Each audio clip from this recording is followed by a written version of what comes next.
Sounds good. Sorry, Star Wars fans. We're not talking about that. We're talking about this. I'm sorry. I am like legitimately kind of obsessed with that tweet. It's remarkably dumb. Yeah. Like just super, super dumb. I like it. They were like, they were just trying to shoehorn in May the 4th so hard. I mean, that is what it was, but it's just like, okay. Yeah.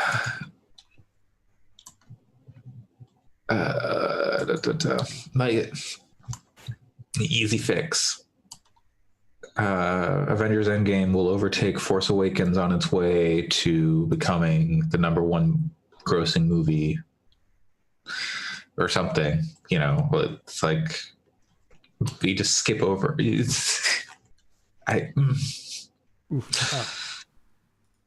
Whoever's like, I could do a better job than these social media people. I don't doubt that. I don't even. Well, considering that these social media people are likely like unpaid interns who are just like make catchy tweets 20 times a day. That's like sorry, Star Wars fans. Shit. Yep. Stuff that will show up at the top of SEO. Yeah. Yeah, they still don't do a good job at it. No. But like, maybe pay them or something. Man, I got this spreadable blue cheese. It's really good, but you can't use it for that much. No, you can put it on crackers. It'll fuck you up. Put it on pretty much anything though, because blue cheese is good. I love blue. I love crumbly blue cheese. Like I put that in salads. I put that on sandwiches. But like the spreadable one, it's harder to find uses for because it's super overpowering, and it's also spreadable. Put it on a burger. Yeah, I was gonna make a pasta sauce with it. That'd be good. Yeah. Be kind of easier if you're eating like a steak or something instead of like trying to spread regular blue cheese on it. Yeah. That's true. Blue cheese on steak. I haven't had that in a while. It's pretty good. You can't really find blue cheese here. Oh. Really? Huh. I'm both lazy and don't want to pay for it, so it's like whenever I'm at my parents and they have it. Yeah, that's fair. It was 2 for 1. That's why I picked it up. But man, steak is so expensive here. Oh yeah. Get you some Wagyu. It's not even just like basic ass steak is so expensive. But yeah, I live near Kobe, so we get like Kobe beef, and Wagyu is just non-Kobe beef. All right. Are we ready? Hells yeah. All right. Hello, and welcome to episode 68 of Gaming Fix on this May 5th or May 4th, wherever you may be on that international dateline or in a galaxy far, far away. I am your host, Andre Cole, aka your girl's favorite D&D class. I am joined today by Alex Jalina. I'm just going to let you keep going through your iterations. Jalina. I think it's Jalina. Isn't that what you said last time? You can go for whatever you want. Jalina. I don't know.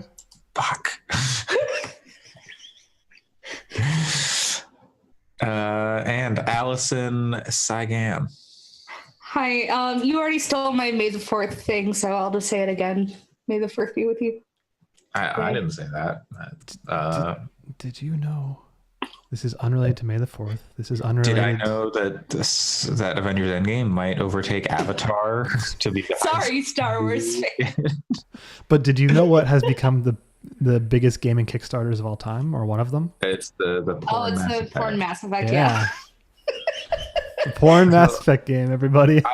I was reading like the Polygon story about it, and some of that studio's previous work made me go, oh, maybe. Apparently, a lot of it is not very tasteful. Yeah. They showed some of the gameplay, and it actually looks kind of all right. Like it's kind of like an XCOM kind of thing. Yeah, but I don't know, when that game comes out, maybe it'll be game of the year in like 2 or 3 or 10 years. Oh yeah. Anyways, we don't have to talk much about Mass Effect porn games if you don't want. I mean, it's just kind of astonishing because I mean, I did see people posting it everywhere. Like, I feel like every single gaming group on Facebook I'm in had at least multiple posts about this game. But then, like, here is my promise to you: look to our Pornhub for a Let's Play and whatever comes out. Good point. But we do have a platform for which we can stream that one. Allison will bring this game directly to you. Sure. Oh, that's a promise. God, I don't want to make this promise, but at the same time, I don't want to like say no completely. Don't want to poo-poo it too early. Yeah, I mean, who knows? It could be legitimately the best game ever, and also just be a complete porn version of Mass Effect. But like. And that's all anyone really wants. They just want. Remember when Anthem was coming out, and they're like, "No, you can't romance anyone." Everyone was like, "What the fuck?" Yep. It's to be fair, but in reverse, where that's all you can do. Well, it doesn't look like it's all you can do though, because they have actual other gameplay. Which, I mean, is that really what anybody really wants in this game, though? To play the great RPG turn-based combat, as they say. I don't know. You're not following that audience too closely. No,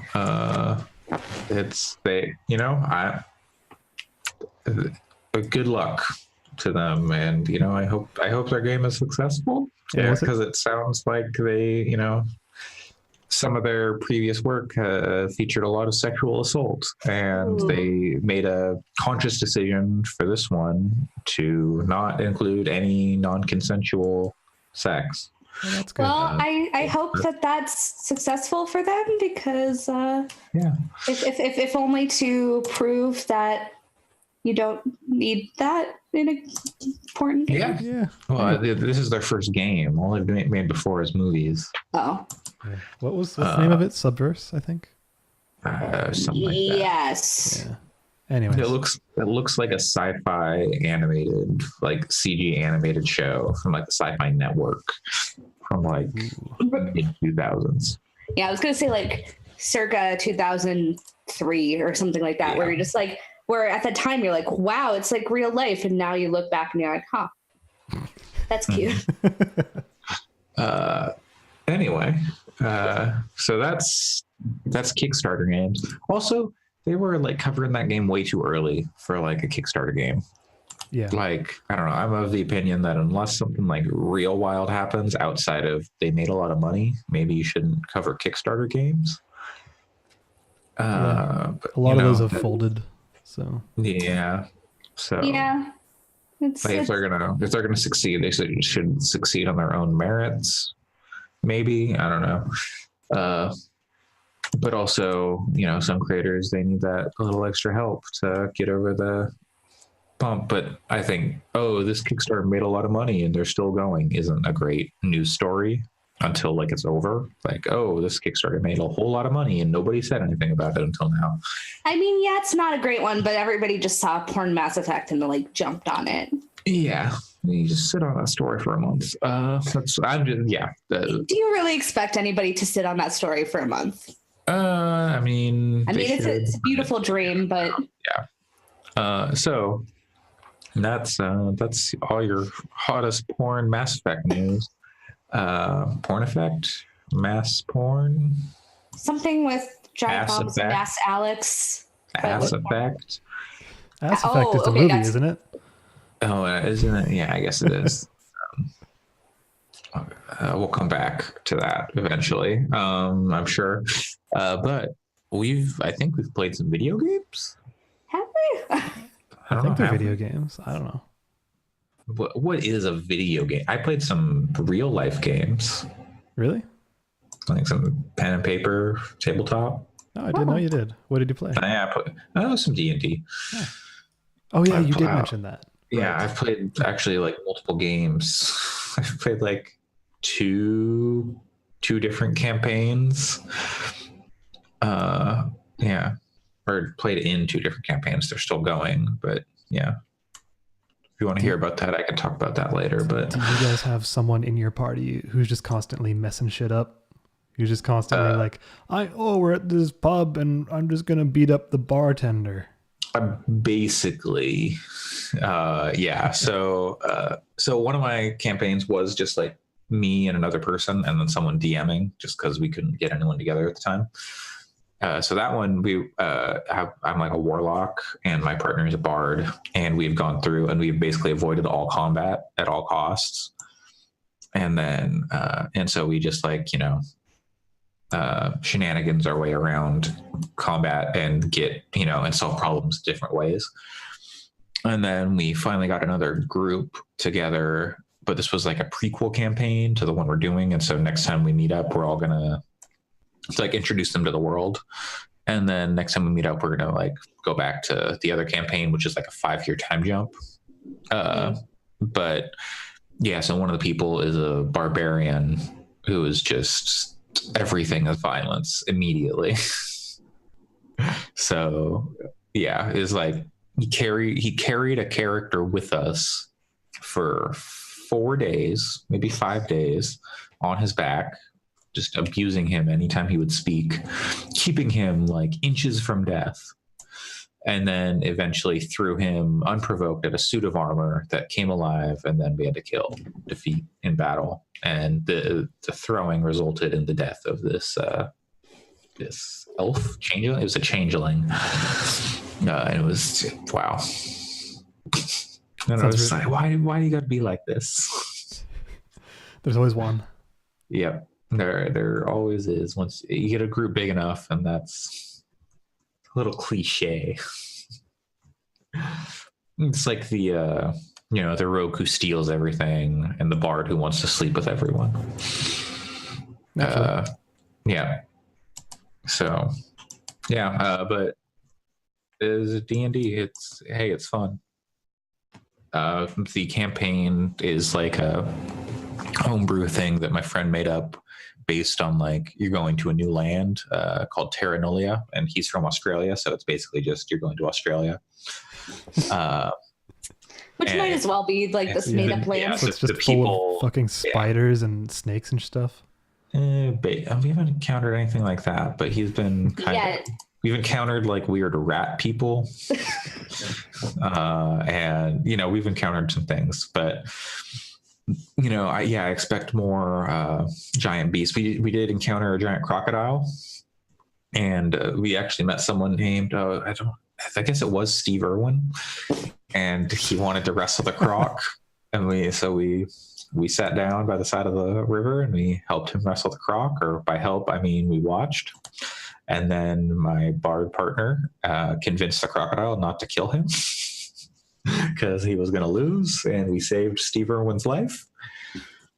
And then we pulled down the statue of a dark one, and then he got sad because we were like, "No, man, the real great old ones, they don't care about you." And he got sad and he blew up.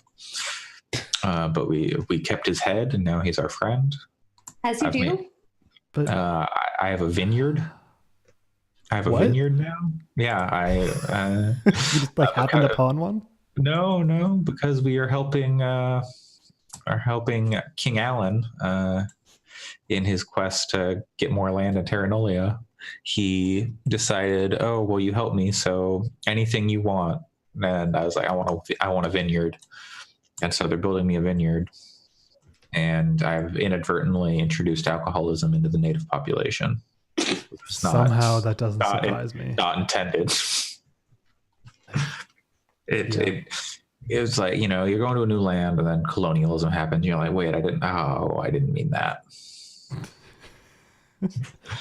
I do have one question now. Yes. So, assuming that you're going to become rich and famous and make this into a movie like Vin Diesel did. Oh, yes. Who would play your character in Hollywood?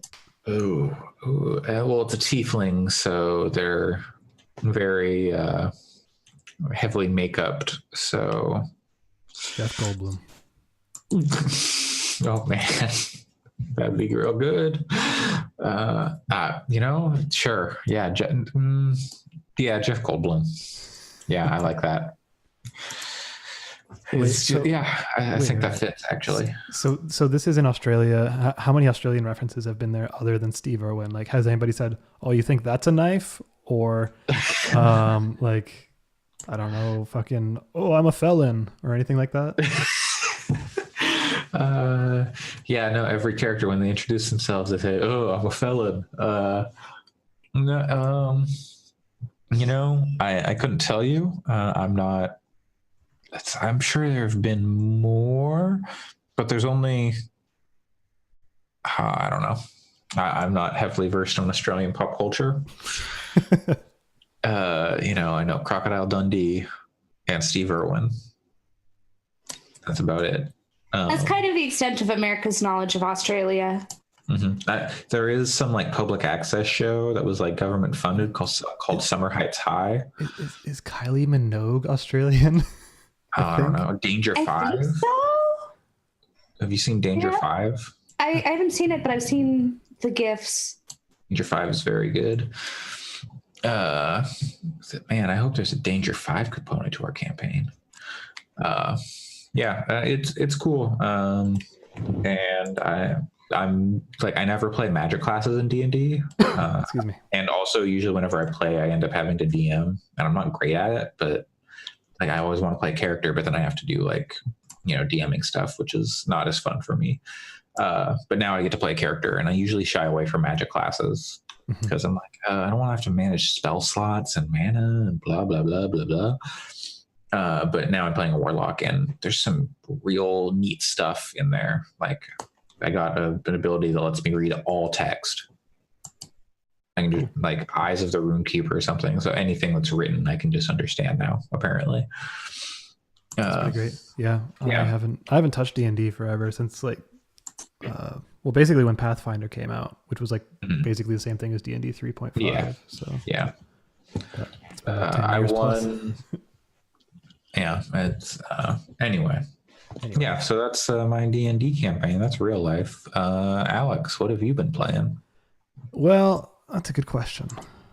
I haven't played a ton just because, real life stuff has been kind of taken over. There's a bunch of ongoing things that are not yet official, so I'm not going to talk about them here, but it's looking like there's going to be some changes. I'm going to be recording from a new location probably in a few weeks.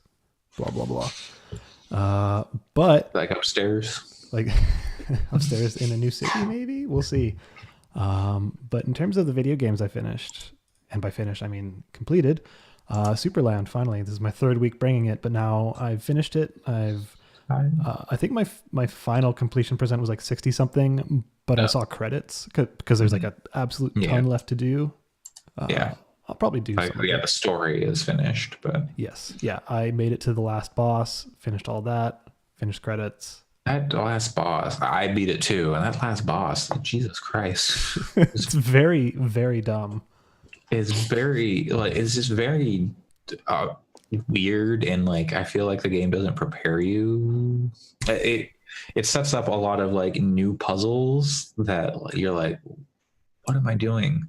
Yeah, but I think that kind of works in the game's favor a lot of the time when it's like throwing you new mechanics all the way to the very end, which I think that keeps it pretty interesting. Like that, like what Portal did really well was kind of introducing you to mechanics, like especially in Portal 2 when you start getting the goos, like the bouncing goos and the speed goos.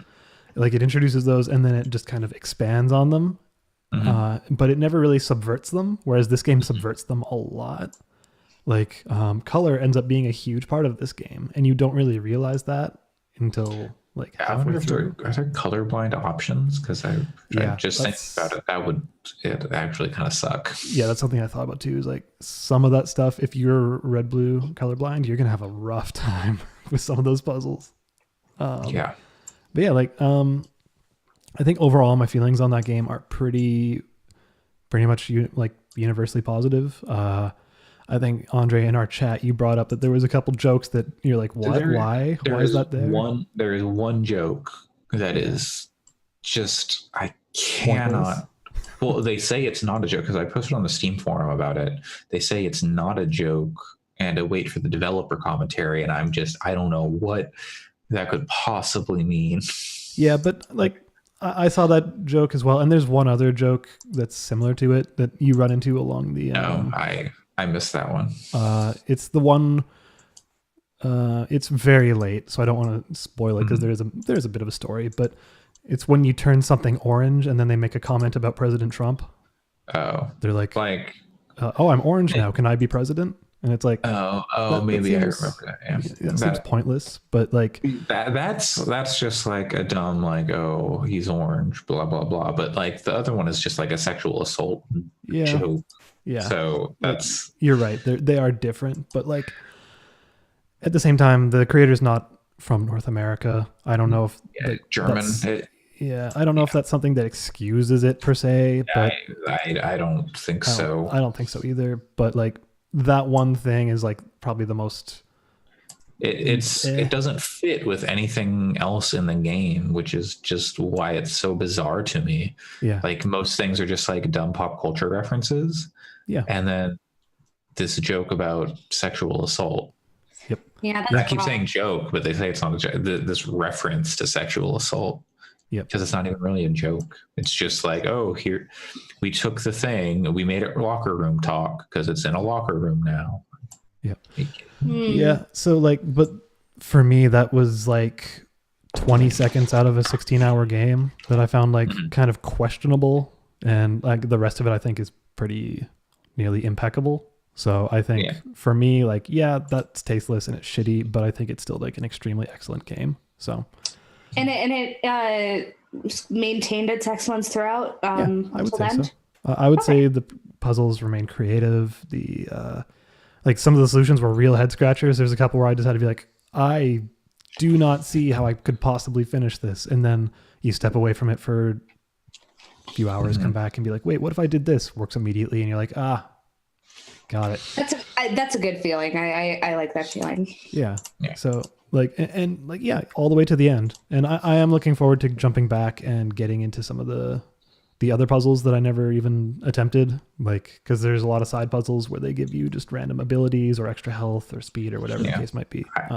I was in like the 50s-ish when I finished the game, like 50%-ish. So here you were in the 60s. I wonder what, like, I can't imagine the side puzzles are taking up all of that. I wonder if there's like another area, like an underground area or something that's like massive. I don't know. And I still don't have the ability to blow up the stone monuments. I can blow up the wooden ones, but so I don't know where that comes from. Like, and there's also puzzles that have like a currency that's like a star, and I don't really have. And that's for how many upgrades you have. Yeah, and I don't really have that currency, much of it. So I never even got my gun up to the point where I could melt the metal beams. Yeah, same here. So like there's a lot more to go in that game, but if you're going into it for the core experience, just going through all those puzzles, I think it's 100% worth it. Yeah. It's a neat thing. I wish they didn't have that one joke, because it did make me just go, what the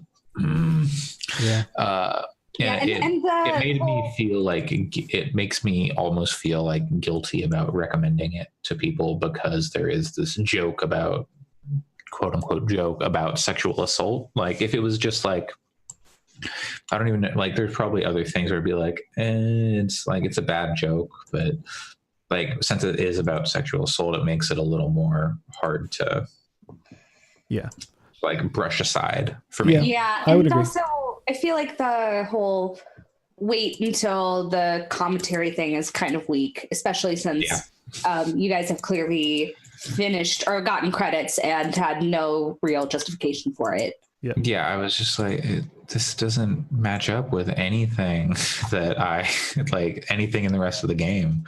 It's so weird. Though I will say, by the end, the religious commentary makes a lot of sense, and it's actually pretty interesting. Okay. I still think I'm going to... that whole joke does make me pause, but I still think I should pick this up because it seems really cool. And there's a possibility that you'll never run into that joke. It's a side piece of content, basically. So, still wholly recommended. I think it's one of the best puzzle games I've played in a really long time. Yeah, it seems really interesting. Yeah, but other than that... And the aesthetic's cool. Yeah, the aesthetic's super cool, especially when you realize it's one dude. Well, one dude and like a his friend who did some art. But yeah. It was in early access, I guess. I don't know. Yeah, it was pretty iterative. So like each area and that you get into, he's still updating it. Like you can, if you go in the discussion forums, you can find him saying like, "Oh, you're right." Like people saying like, "Oh, I have this bug," and he's like, "Oh, yep, I fixed this," or found all these things that, or like I added hints here, or I changed the way this functions and stuff like that. Yeah, I looked afterwards and just looking through community content, like once I finished, and apparently he himself wrote a guide for the game that is completely spoiler free, and it's kind of like LucasArts style hints, where it's like the first one is very ambiguous. Like you look at the text and it's like, oh, maybe if you think about it like from this perspective, you can figure it out. And then eventually, once you get to the last hint, it's kind of like, take this barrel and put it over here. Or something That's like that. cool. I actually really like that, where it still kind of maintains that you're ultimately solving the puzzle, but gives you little hints. It kind of sounds familiar to the Professor Layton hint system, except it's not in game. Right. Yeah. And I think if it was in game, it probably would have been pretty in the way. Like they have one kind of hint system, which is basically this dude with a top hat and a monocle. He's like, "Oh, you have everything you need to finish this puzzle," and blah blah blah. What was weird is like he was like in some like side rooms early on, but then like I got stuck in some areas because I was like, "What is going on here? Why can't I get out of here?" And then he would just pop up and then say a thing, and then he'd disappear, and I was like, "What?" Okay. Yeah, there's one room near the end where his hint was so useless because like how do I say this ambiguously? If you finish it, Andre, it's the one where it's basically you're locked in this one room and there's fire and there's like some wooden stuff. Oh no, see, to me that made total sense. Yeah, I like immediately was like, I know what to do. Yeah, so that one had me stuck for like probably 10 minutes. No, I was stuck in there for a really long time, but it took him a really long time to show up. Yeah. So once he showed up and told me what to, I was like, oh, I get it. And then I was able to like immediately solve that puzzle. Yeah. So like he does help, but in that case, I knew how to solve that puzzle, and what he said just reiterated it, and I was like, fuck. So, but what's the process, bud? Yeah, so, that was not an issue for me, but yeah, I could. There were some things that maybe I felt were a little inconsistent with like puzzle stuff, like the way like certain things interacted, which I was like, and like the way certain things interact with like lava versus water. Yep, that's true. And I was like, wait a second. And one thing that I kind of had to get over, like kind of approaching it how I would approach a portal, but does not spit inspirational quotes at you. But like with Portal, every area that you're going to is discrete. Like every puzzle is self-contained. But with this one, sometimes to solve a puzzle, you have to go back to the previous area and like interact with mechanics that existed there to bring them with you to the new area. And I was like, I kind of forgot that you could do that. So I feel like that could mess me up easy. Yeah. Yeah. And some of the puzzles get pretty big. So yeah, it's there was they like introduced like you've got like 5 pieces that you can move around for this puzzle, and you got to like get them all in a like a line, and you have to like put them in just the right spot. It's like, oh my god. Yes, I think I know exactly which thing you might have in mind right now. And there was one where I was like, so one of the moves you can, or one of the powers you have, is you can make a block. You can use the block to like stop moving platforms. I didn't realize, pro tip for anyone who tries to play this game, the block doesn't need to stay there.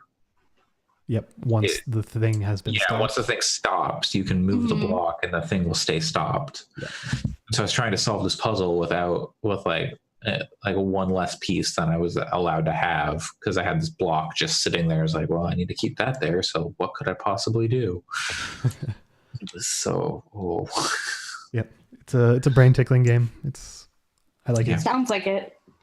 Yeah. But it sounds like it's a brain tickling game that gives you a lot of resources if you need them. Yeah.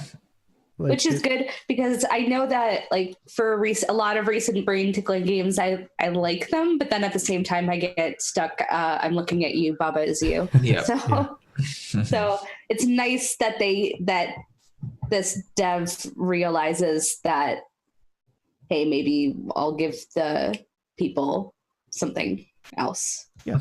And it's one of them where you get to the end of a puzzle and you're like, oh, that was really clever. Now that I see all the mechanics, like that makes total sense. So it's never like I wouldn't have got that if I didn't look at the hint. Like it's always this is totally reasonable for what knowledge I have. Right. So yeah. But yeah, for games, that's it for me. Been doing a lot of programming, doing a lot of other life stuff, which will come up, and then in my nights I've been life stuff. Yeah, don't worry about it. Doesn't exist. But I have been watching a lot of a YouTube channel, which was recommended to me like a year ago, and by Cheska, and I never believed her, and now I've been watching it, and it's excellent. And she was 100% right that it's totally my jam, and that's the Bon Appetit YouTube channel. If you've ever watched it. God, that channel is so good. Yeah, okay. Like I'd seen a couple of like the serious videos they do, and I'm like, yeah, this is fine. But once you get into the It's Alive series with Brad, oh my god, it is hysterical. I actually haven't watched it. I've only seen the series where they make gourmet versions of other of foods. Those are very good, where they make like, let's say Kit Kats, but they're making homemade Kit Kats and stuff like that. Yeah, that one's very good. My favorite is the homemade instant ramen, where they like physically have to figure out how to like shape the ramen bricks and make like the packet of sauce. The seasoning. Yep. Yeah, the seasoning packet, like so that it acts in the same way. It's very fun. Yeah, it's really good. Yeah, they're like, how do we make each noodle have that little wiggle in it and stuff like that? And like, how do we make it hard and dehydrated so you put in water and it's fine? Like, yeah, that's a really interesting series. But I 1,100 billion% recommend the It's Alive series, because like Brad, the host, is hysterical. Like he's from New Jersey. He's got that accent. Like he has that kind of mannerism, but he's also, you can tell, extremely intelligent. And the video editing on all of those videos is like some of the best I've ever seen. Like just visual gags, like straight up like better than sketch comedy most of the time. So super excellent. Like if you want to look up like a random episode, the beef jerky one was really good. So if you look up Bon Appetit beef jerky, that's a really strong one to start with. Neat. I've been falling down a bit of a YouTube hole recently. I watched some, like YouTube will just like randomly give you like a video, and they're like, oh, sure, I'll check it out. And I got like a Wired, like Almost Impossible thing, and it was like, oh, why it's almost impossible to do X physical feat in like certain amount of time or whatever. Sure. So I watched some of those, but then I also got one. I watched like a video about Sekiro, and then I got like a speed run or something. The speed runs for Sekiro are wild. Oh my god! I bet like the glitches are bonkers. Like you can just swing. Like there's you can glitch through the walls, and then you can also just like swim through the air somehow. Like once you get to a certain point, you get the ability to swim, like underwater. And so somehow you basically just underwater swim through the sky to like anywhere you want to go. Wow. And and like you get to spots where like the world isn't loaded in, and like get around bosses and stuff. It's real weird. That sounds great. I love out of bounds glitches. Those are so cool. Yeah, it's real interesting. But so because I watched that, then I got surfaced this video for like Colin Froose or something, who's this guy who lives in the UK, and he does like engineering stuff. And so I guess he's been doing this for over a decade now, and he gets like paid by like companies like Disney, Marvel, and Activision, I guess, for Sekiro to build like some of the ninja prosthetic or the shinobi prosthetic weapons. So like in one episode he makes like the folding axe, And like, so he has like, you know, an axe on his arm and it flips out, and he like, you know, then he goes out in the woods and he like smashes a bunch of stuff. He makes the giant, there's like an umbrella that's like made of steel that he makes that like, you know, comes off your arm and then like spins out, which is really neat. And then he's also made like real big AT-ATs and like taller than his house. Oh, that's sweet. In his backyard. And he made like a Hulkbuster armor for Infinity War and like a TIE fighter or a TIE interceptor using like only eBay parts. Wow, that's super cool. Yeah, so his YouTube channel is like, it's kind of mesmerizing just watching him like, you know, welding and cutting, and he dances while his plasma cutter's going and stuff. He's pretty entertaining. And like, I've got a friend who's into that kind of stuff. And so I'm like into it by proxy, kind of. I'm like interested. I'm like, because I try to be interested in things my friends are interested in somewhat. And so I'm just like, wow, this is what my friend wishes he could do if he had money. Yeah. Not to turn this into a YouTube recommendation episode, but if you like that kind of stuff, I'd also recommend Mark Rober, Rober. Oh, yeah. Yeah, he's excellent as well. But yeah, this guy is like Mark Rober. He does like a lot of like, oh, I'm going to lay the science out for you and then do like some small scale stuff. Whereas this guy, he's doing a lot more like large scale, like ridiculous. And, you know, it's all sponsored content. So he's promoting movies and stuff, but yeah, totally. It's neat. Cool. I mean, that's a cool way to sponsor.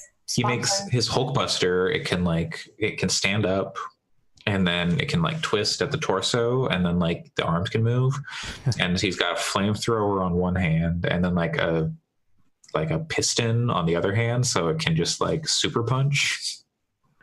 And so he like punches like a Thanos action figure off his garbage can and lights his grill with the flamethrower and stuff like that. It's very silly. Sounds beautiful. Sounds very and apparently they took it to like a kid's birthday party. Like Marvel took it to a kid's birthday party and surprised him. So that's neat thing. Video games. Allison. Man, now I kind of want to get into the YouTube recommendation. Too bad. Well, Alex, if you like the Bon Appetit channel, watch the Epicurious channel. That's also very good. Yeah. Also check out the Gaming Fix YouTube channel. Yep. Yeah, that's Epicurious true. Is also really good. I've seen a lot of it. Anyways, so I've played a little bit more, or I say a little bit more, but anytime I play it, I play like hours of it, and that's more Forager. That game is really, really fun. It really, I think one of the things that's really great about it is just how much it expands, because when you first start playing it, you're like, okay, this is, you're just on this tiny little island. You are essentially, have a very, very limited amount of things to do. But then as you buy more land, as you get unlock more abilities, you realize just the full extent of what there is to do.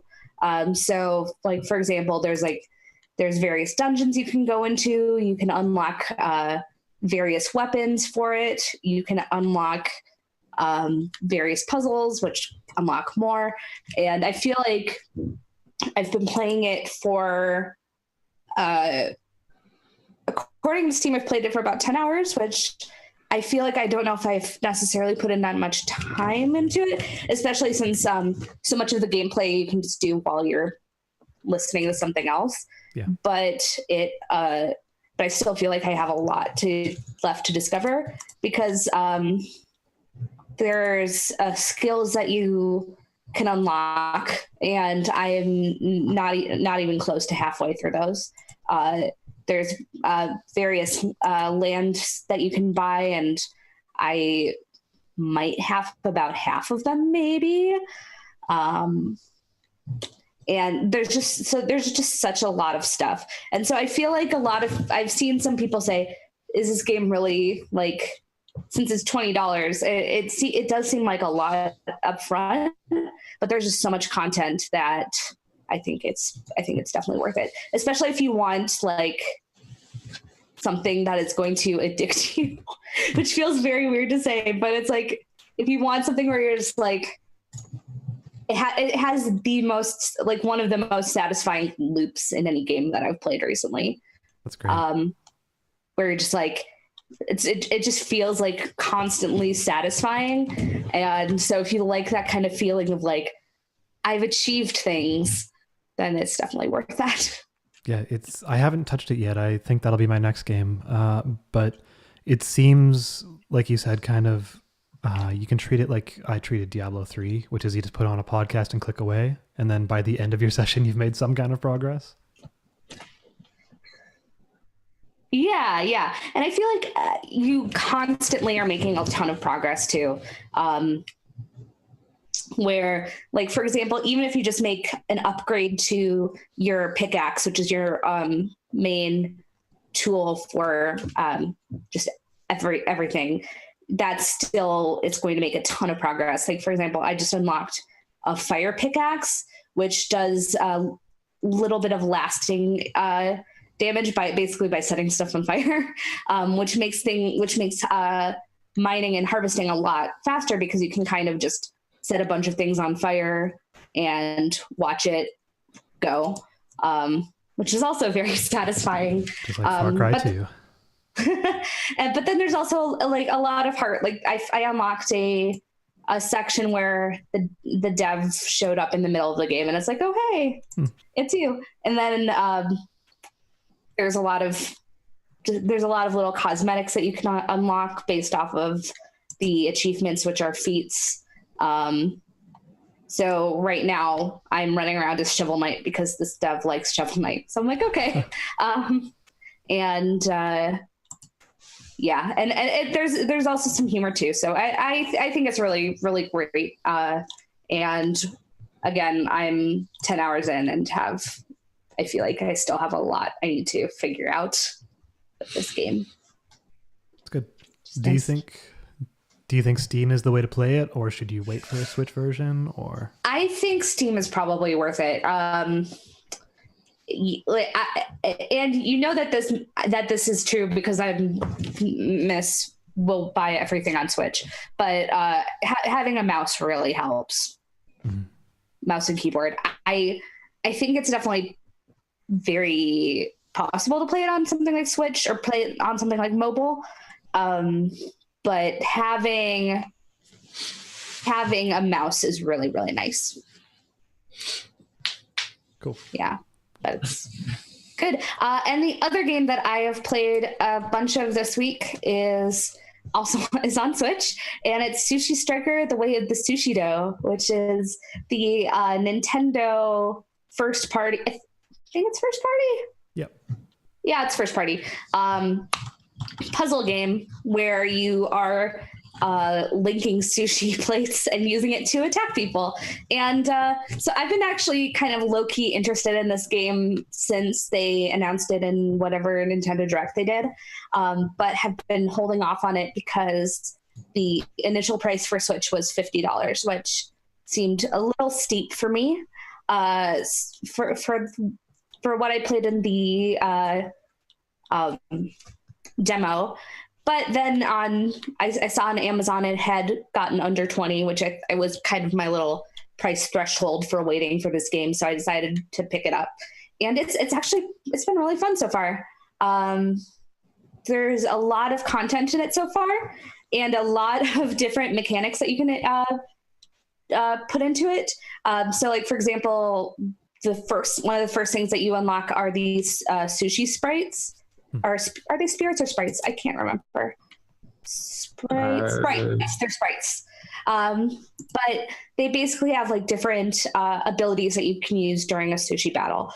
So, for example, the first one you unlock will basically turn your entire field of conveyor belt sushi into the same color, so you can link all of them up. But there are different ways that you can kind of make those work. For example, there's one that I use a lot, which makes your attack stronger. So if I use the first one where you have different linking up and then make my attack stronger, it makes the battles go quickly. And then each battle has different win conditions that you can try for to get different achievements. So, like, for example, it's beat this level in under 85 seconds or something like that. Sure. But there are a lot of there's like a whole lot of like complexity in terms of setting things up. So for example, you can set up your favorite item of sushi, and whenever you consume that item, or like setting that up has different benefits for you. So for example, mine right now is just would have hit that demon. Like the three of us would have been benefit. But if I wanted to, there's like every single sushi item has a different favorite and a different effect for it.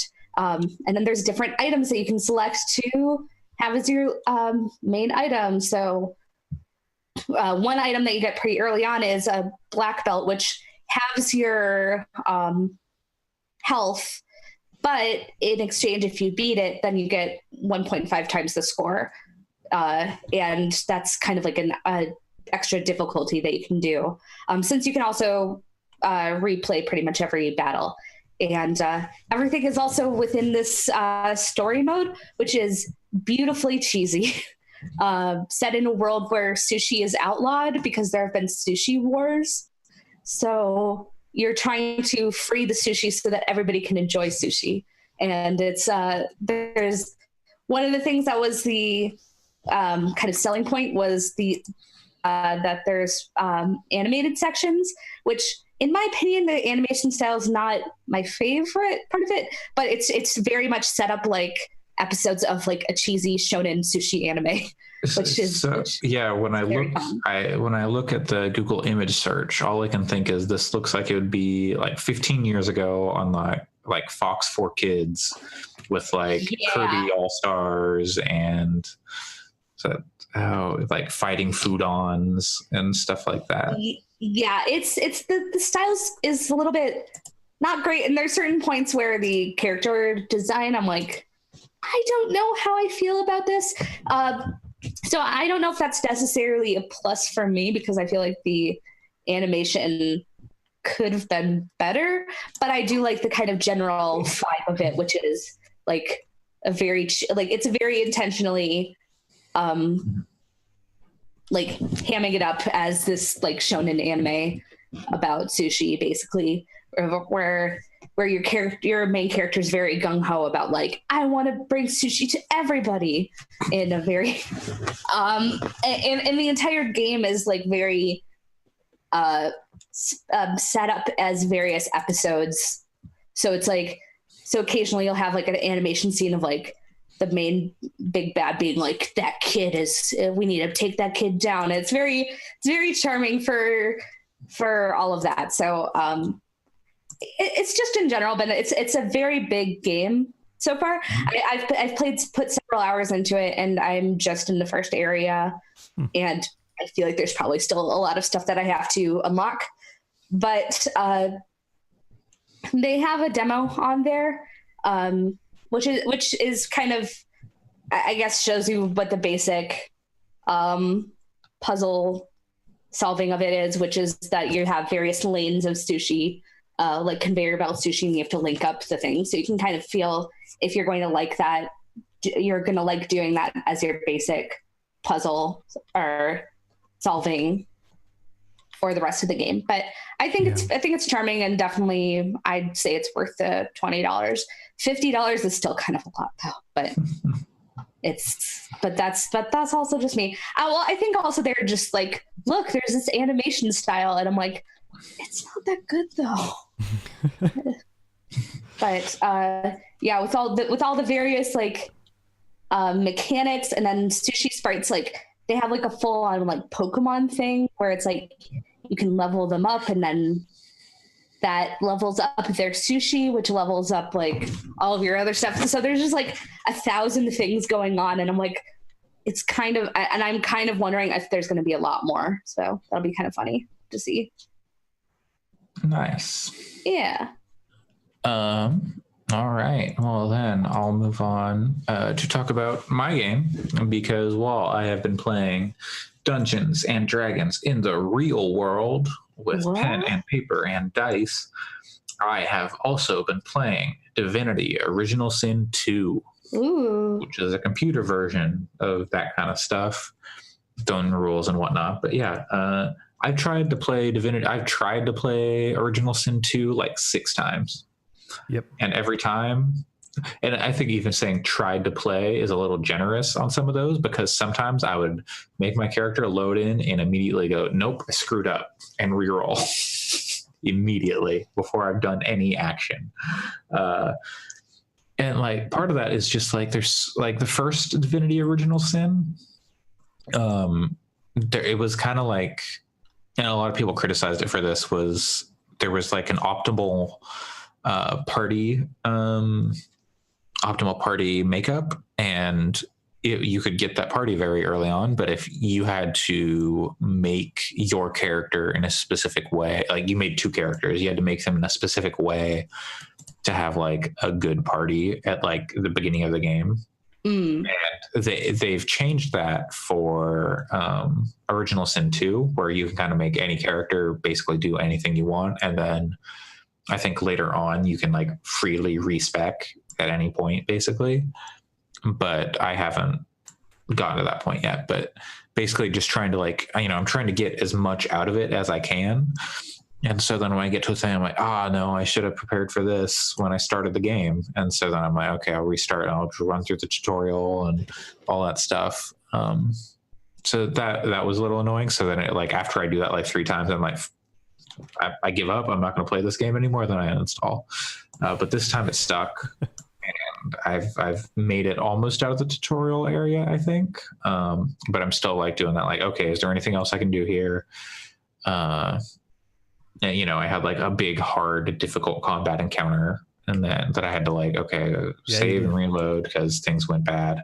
I was like, oh wait, I've got these teleport gloves, so I can take this guy when he runs up, and I can teleport him over here into a spot that's bad for him, and then we can all gang up on him and beat him while the other people are still like trying to get to us. So that was like, or if I can teleport this person over to this like side room, and then she can sneak up on him from the side and then take out this archer. And so like really remembering like how to make use of the combat system and like manipulate it, because like you can do some silly stuff in the Divinity games. Like you can like fill up a chest with like, you know, 1 million items, and then you can just drop it on a boss's head and it'll kill him. Which is like very silly. That's like one of the speedrun strats for Divinity Original Sin 1 is you just basically like bounce a chest back and forth between 2 people until you get to the end of the game, and then you drop a giant chest on the final boss's head. And because it's so heavy, it just kills them. And then like I can mainly only speak to this in Divinity Original Sin 1 because I almost completed that game, but then like I got stuck at the end or something near the end. There's like a boss where like they spawn all these creatures in side rooms, but you can use like the magic hand or telekinesis move to place like chairs and barrels and boxes in front of the doors, so none of the monsters can get out of the rooms they spawn in. So you can just abuse it in that way, which is really fun and silly. So yeah, I'm enjoying it. What they did in Original Sin 2 is they made like origin characters where each of the NPCs, like including your own, has like unless you can make like a fully custom character if you want, but each of the like party members has their own like side stories and stuff. And they had this a little bit in Original Sin 1, but your main character only had like the story stuff, not like their own like personal story. So I'm playing as Los, who is like, she's an entertainer, like bard, comedian type person. Like a Rose. Sure. And she hears voices. Specifically now she hears one voice, and it is very scary and demonic. And you know, one of the things that happens is you meet this woman, and while you're talking, she's like, she can like sense this presence in you, and she like starts to like tell you stuff, and then suddenly you are overcome by the desire to rip her apart because this voice is like, you're not going to tell her anything. And so then you get to a point where, like, if you fail a save, then all your options are kill the self, and you can't get out of the conversation until you hit kill the self. So then you're like, quick load, I don't want to kill the self. So I'm just totally cheesing it in that way, because I'm like, no, I don't want to be like that. It's really interesting. So yeah, and so like every character, like, so your main character, Los is my main character, but then every other character you meet, or like party member you get, and has like a similar kind of, like, they have their own story, so that's fun. And then is there any no yeah, I can't think of anything else right now, but yeah, I'm looking forward to playing more of that, because I don't know, I'm in a RPG mood, I guess. Yeah, that's a game I really did want to play. Actually, when we were doing our first game of the year back in 2017, because it came out 2017, I really wanted to touch it, but I only had, like a couple weeks, and it's like a friggin' long, dense game. So yeah, like it seems very difficult to approach. Like, I never played any of the Divinity games, let alone Original Sin 1. So yeah, like it just seems super, I don't know, the learning curve always seemed really high for that. Yeah. That's how I felt about that too. Like, I've played a little bit of Original Sin 1, and by a little bit I mean like a little bit. And it always felt very difficult to approach. But yeah. Like this, like, if you wanted to check this one out, I would recommend looking at like a guide, or like a starter guide, like recommended like perks and builds and stuff to get the most out of like the early game. Sure. And then, like I said, once you get to like the second act or whatever, you can kind of freely respec. And also on is it only on PC right now? Maybe they put it out. It's got controller support, which is actually pretty good. That's how I'm playing it over the Steam Link. But it had also like mod support, and so like some of the mods are like, oh, get this perk for free because it like makes the game way better if you have this perk. Or one of them is increased party size. So instead of 4 people in your party, you can have 6 or 8 or even 10. And then also there's like co-op mode where you can play the campaign in co-op with like another person. And so you each have like control of 2 characters. You can do that online or like local. So yeah, there's lots of options for how you can play this game. And then there's like, apparently it's not super active because I think it's really difficult to use. But there's like a game master like section where you can create your own like stories and campaigns for people to play. But I guess it's not super popular because it's like really difficult to use and like learn. So I was Googling like, oh, is there any like recommended like stuff to play? And there's like some stuff out there, but I thought there'd be like a lot more. That's interesting. The way you're modding it to make it more playable, that actually kind of reminds me of XCOM 2. I don't know if you ever played that, but like there was things like the missions that were basically under a timer where it's like, oh, you have to do this within 8 turns, and everyone's like, that is far too few. So they give you like 20 turns. So just like it's not breaking the game, it's just making it a bit more fair, it seems. Yeah, like. I was going to do the mods, but then like the increased party size doesn't work with a controller really. And then like, you turn on like the free pet pal mod or whatever, and then it was just like, oh, turn off achievements. I don't even really care about achievements, especially Steam achievements, but I was like, no. If they don't want me to turn on, okay, fine. And like, it's not that bad. It's a 1 perk or whatever. So it's not a huge deal. But yeah, it's a fun thing, and I'm enjoying it so far. Hopefully it sticks together well going forward, but yeah, I'm glad I went back to it. It seems to be scratching the itch that I had, because I was like, what the hell do I want to play? And I finally figured it out. Apparently I wanted to play Divinity Original Sin 2.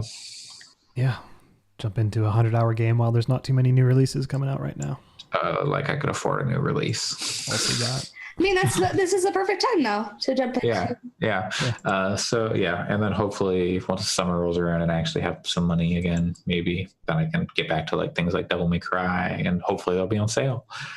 But yeah, that is kind of what I've been up to and what I'll continue to be up to probably for a while. I also installed Alien Isolation. I don't know if I'll actually get into that though. It's a good game. I only played like 3 hours of that originally. I got spooked. Yeah, it's really neat. Yeah, I'm gonna play it on easy just so I don't have to like deal too much with the alien. Just because like I got to a point where it's like, oh, come on, fuck off. Because like you get to the point where like you sneak around for like a really long time, and then like you're almost to the door, and then you get got, and you're like, I don't want to do another 20-minute sequence of that exact same thing again. So I just want to like run through. But then that's a bad idea too. Yeah, that was one of the biggest problems with that game. Is it's not necessarily the pacing, but like you said, like the checkpointing almost. Where it's like you're going through this encounter, and it's like, oh, I'm about 20 steps from the end, and it took me half an hour to do this, and then just reset all of that. No, thank you. Well, and that doesn't sound so much scary as just frustrating. Like there's tension there, but it's after it happens, you're just like, oh my god, it ruins it ruins the tension. Right, there's tension there, but like when it's your second or third time, you're like, okay, I get it. Yeah. I don't want to do this whole thing. I'm just gonna run through. So yeah, that's what I've been up to. Anyone have anything they want to plug or chat about before we head off? There is one, but I feel like if we end up talking about this, it could go for like an hour. So maybe we can limit it a little bit. But what is it? So recently, I mean, this has been an issue for a while, but one of the big stories this week was that the Riot Studio is facing a potential employee walkout, which has just kind of been, like the past several weeks, we've seen a lot of talk about studios where employees are being overworked, a lot of issues with crunch just lasting months and months and months, and people burning out. Subcontractors and all these kinds of really bad practices that are going on in the industry right now. And Riot, like they haven't even been in the news for crunch. They've been in the news for other terrible for treating their women like trash. So and kind of other employees too, maybe like women especially, but like have like their culture being just like very mid 2000s dude bro. I'm going to fart on you and hit you in the balls. Yep. Yeah. So like, I don't know. I think it's an interesting topic that a lot of people are talking about, but at the same time, they're kind of not being active about. Like I've seen some memes and stuff going around like, oh, gamers rise up. Everybody, what are we getting angry about today? Oh, devs should be respected and their time should be respected. And then it's just a bunch of people going, oh, eh. But as someone who does programming, let me tell you, sometimes that stuff is extremely draining, and it's really unfortunate that devs are often not shown respect for their work. It's easy to make that like a faceless job, and they're just sitting at a computer all day. It's not backbreaking physical labor or whatever, but that's work is work, and you're taxing yourself, your mind, your body, sitting there that whole time. And it's just not sustainable to be working constantly. I've been working, it's finally kind of ramped down, thank God, but earlier this year I was working a bunch of overtime at work, and like I wasn't even working anywhere close to what some of these numbers that people are bringing up, and it's like doing it indefinitely sucks, like because you don't know where the end, like especially when you don't know where the end point is. It's like, what is it? It's just like completely draining. And again, I was only working like 55, 60 hour weeks at my peak, but it was like still sucked. So I can't even imagine when it was like people who are like 80 plus hours a week doing that. I'm lucky enough, like teachers are, especially in Japan, but everywhere, are overworked and have to put in long hours and are underpaid and whatnot. I'm lucky enough to be in a position where I have, my contract says this person leaves at this time. So I get to head out, and but like even working like my hours, when you're doing repetitive tasks or whatever, like grading papers, it becomes like, what am I even looking at here? And so being able to keep people fresh and not having to work constantly seems like it would be a major benefit to people. Right. And even going off of the like purely capitalism, what's best for the company, at a certain point, like if you're working for however many hours, like you're less productive. That's going to go on your insurance when you've got mental health issues, physical health issues. And like, people have done various like work studies, and it's like after like however much time, like you basically lose productivity. So, and like you make more mistakes, and that is more work to fix. It's like, it's really just like a shitty thing in every single capacity. Even if you're like, who cares about the employees, which I feel like is not who we all are. Yeah. So, and the riot stuff is more about forced arbitration, but like stuff from NetherRealm, saying, hey, don't pull people into like really shitty illegal battles. Fight your stuff out in the open. Don't pull it into the shadows. And because it's more beneficial for the employees to have a more open battle, whereas opposed to where Riot can pay an arbitration firm or whatever to pretty much be on their side. Right. They're paying, even though they should be impartial. But then, you've got stuff like NetherRealm, some BioWare. Pretty damning stuff coming out about the BioWare, Epic, just a lot of places. And Pat is not here, but he would say, well, basically expect that from basically every studio that is out there, unless they say otherwise. Like Respawn, some people have come out and said like, oh, we really like it here. We're not working to the bone here. But as far as I know, no one's kind of reported on that or followed up on it, like in the press, to, get a more full picture of what's going on there. Maybe someone's working on that. Who knows? I think that'd be good. And I think that if we could have some sort of, focus on places that do well and have public, that might be a bigger incentive for companies to not be garbage. I imagine Sony Bend, developers of Days Gone, is actually probably in a pretty bad spot right now, crunch wise, because I saw they've had a patch out every day since release. I don't know if that is followed up till now, but for earlier this week I saw that, and the game's been out for about a week. So they have a patch every day. You don't get that working normal hours probably through cert. They're Sony studios, so they can probably get through cert quick. Maybe they've got like a decent support system to help them through that stuff, but hard to say, because Sony has thrown people under the bus before. But regardless, the industry, I think it's terrible in terms of the human aspect, just like that people are being mistreated or disrespected. But I think it's also positive that it's become public discourse rather than hiding in the shadows and no one talking about it. Yeah. So and you'd hope that developers are more open to like addressing that in their job interviews. Like people, saying like, hey, what is your crunch situation like? And then, like people should be able to work in this industry and not have to crunch. But also maybe people need to be willing to walk away to, if there's a exodus of talent because of, labor practices.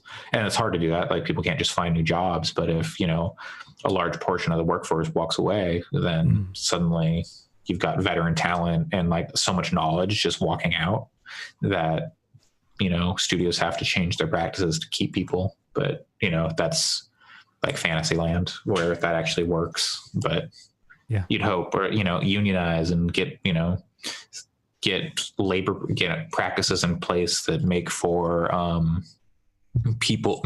better working conditions, and protections for if you're laid off, because CEO salaries got to stay high, right?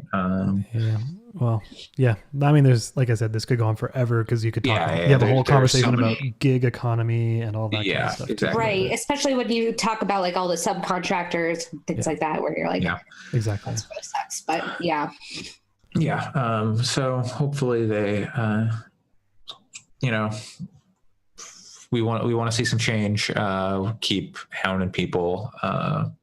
And hopefully things will come out, hopefully people are more willing to ask those questions. But with NetherRealm stuff, hopefully someone can get like Ed Boon on the record about that. Because, he's kind of the face of Mortal Kombat and the face of that studio. So, and I really like Ed Boon and I want him to not be a slave driver. And, he seems so nice, but then hearing these stories, like, ooh, is that from him? Is that from the WB? Like, where is that mandate coming down from? And it's hard to say, but. And I'm hoping, I think there's certainly a lot of people that are saying, well, you have to work these hours, but then there's also, I'm sure, a lot of instances where it's a lot of unrealistic expectations of performance. And hopefully, this might be like a pipe dream, but hopefully this will indicate, there is a problem with unrealistic expectations. A lot of it also boils down to like, from the sounds of some of these stories, is just like the appearance of work. Was it the BioWare story saying like, it would take us 24 hours to make a new light map in Frostbite, and then, and then, like, what are you doing for those 24 hours if your job is light mapping? Work on another map or whatever. But so you've got like stuff like that. And then you've got QA testers saying, we're sitting around 8 hours a day waiting for a build, but, we can't not be there because it doesn't look good or whatever.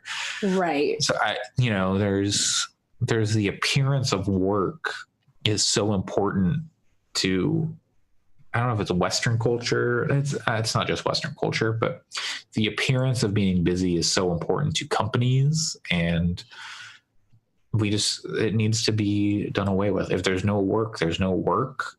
But then also there need to be protections in place for those people who, hey, you're not giving me work, but I'm employed here. You need to be paying me to have me. So yeah, it's a complicated thing.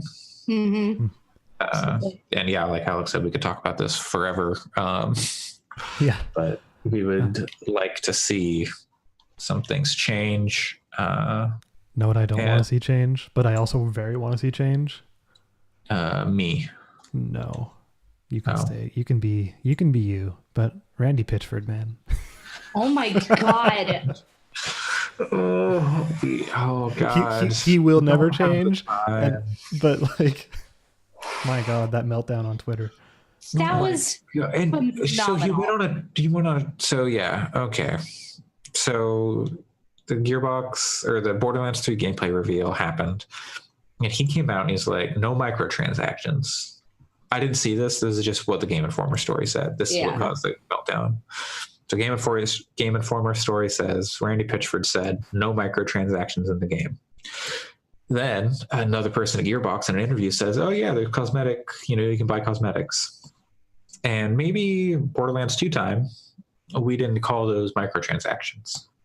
Now we most certainly call them microtransactions. Right. Unless they're what you're saying, they're macro transactions and you pay like $20 for them, but that's not sure. But like, even then, and like on stage, Pitchford did say like no like loot boxes in the sense that we like the pay for loot boxes, no pay to win mechanics or whatever, no free to play, but not even free to play, no pay to win mechanics, which is like, okay, that's nice. No one's really doing those anymore since Battlefront, but okay. But then, so the Game Informer story says, Randy Pitchford says no microtransactions, but you can buy skins. And that set Randy off. He was like, "You called me a liar? Yeah, I can't believe you fucked me on this." Dude, they quoted you, and then they quoted the other person who said, and it's the same as Borderlands 2. Borderlands 2 had microtransactions, just not, we didn't call them that at the time. Yeah, and multiple times, Andy McNamara, the editor-in-chief of Game Informer, was like, tell me what I said what we said that was incorrect so that we can post a correction. Mm-hmm. And then he went on a 20 tweet or maybe more tirade, and about maybe 13 tweets in, maybe he almost got to what it basically was all PR, like, oh, we had a giant event, we had, we were so excited to show off the gameplay reveal and all these people here and blah blah blah blah blah. And then maybe kind of addressed like the microtransactions, like it's the same as Borderlands 2, but doesn't actually address what he says is wrong with the article. Right. It was spectacular. They've got people there who are fun and personable and good at talking about games and worked on Tron Legacy. Yeah, and Disney Infinity. And maybe it's time that Randy Pitchford got doxxed on a live stream. God. Don't dox people. That's bad. But if you are familiar with Giant Bomb, maybe you know what I'm referencing. Oh, yes. So Randy Pitchford, he's making it real hard to be excited for Borderlands 3. Yeah, obviously there's a whole team under him. He's making me feel real bad for the people at Gearbox. Yeah. Not that they weren't, I didn't feel bad for them already having to work with this guy, because he's, every time a story about Randy comes out, it just gets worse. And you think at a certain point people go, you got to get off Twitter, man. You got to stop. And then he's the CEO, but who's got to step in? Do we need the SEC to come in and stop Randy Pitchford from tweeting? I don't even know. But we got to wrap it up. I got to get out of here. Thanks for joining us on episode 68 of Gaming Fix. Like us, subscribe on Twitter, or you can find us on Twitter on your podcast platform of choice. If it allows reviews, may I suggest a sample review like #GamingFix changed me forever. It proved me that video game podcasts didn't have to be about killing people. They could evoke complex themes and subtle emotions, resonate differently with different people. Happy 68 GF. That Happy 68 GF is a hashtag as well. But that's just, that's a sample. You could do anything you like. You can find me on Twitter at Coolslaw, COOLSL4W. Alex, where can people find you?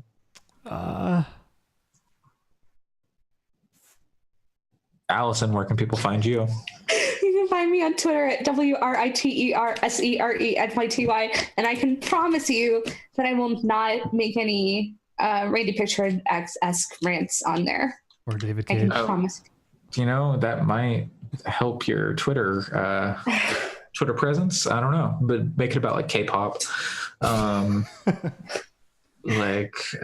can't believe the Korean military is fucking me like this, taking the guy from BTS and putting him in the military. I don't know. Is that the one that's happening? The boys? I don't know. I don't care for the boy groups. I don't either. So we'll have to ask Erica next time she's on. Okay, sounds good. There was one. Was there this thing? I don't remember. friend of the podcast, Chris Edgerton, I and Pat discussed Pat's journey through Kingdom Hearts, the first through. We got through like 358 over 2. Next time we'll discuss Birth by Sleep, Dream Drop Distance, and back cover. Maybe Kingdom Hearts 3, depending on when we record. So yeah, you can find that in the podcast feed going up at some point. So I'm very excited to listen to that. It's, Pat is a bigger Kingdom Hearts fan than I am, apparently now. Who saw that coming? He's gotten so into it. It's kind of, I kind of love it. It's I'm happy for him that he it totally seems like a thing. It seemed like a thing he would be into, but then he's way more committed to it than I was or am. So I am looking forward to hearing how the end of that game how the end of the Kingdom Hearts 3 treats him. Yeah. Ooh. You will get to hear about Pat's theory that Kingdom Hearts and Star Wars are the exact same thing. He makes a compelling case when you listen. It's like the compelling case. I mean, even Mark Hamill's in there as a Keyblade master. Yeah. Anyway, that's going to do it for us. Thanks for joining us. And leave us a review, and we love you. Goodbye, everybody. Bye. Okay, bye.